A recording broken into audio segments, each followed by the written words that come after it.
জাতির পিতা বঙ্গবন্ধু শেখ মুজিবুর রহমানের নেতৃত্বে পাকিস্তানি শাসকদের শাসন ও বঞ্চনার বিরুদ্ধে এক রক্তক্ষয়ী মুক্তি সংগ্রামের মধ্য দিয়ে বাংলাদেশ স্বাধীনতা অর্জন করেছে। বিশ্বের বুকে বাঙালি জাতি প্রতিষ্ঠা করেছে তার স্বতন্ত্র জাতিসত্তা। আমি দীপ্ত কণ্ঠে শপথ করছি যে শহীদদের রক্ত বৃথা যেতে দেব না।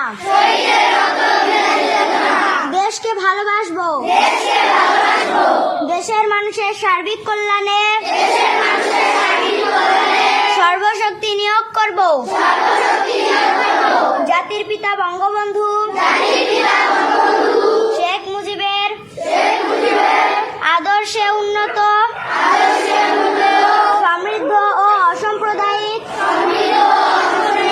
চেতনার সোনার বাংলা গড়ে তুলব। মহান সৃষ্টিকর্তা আমাকে শক্তি দিন।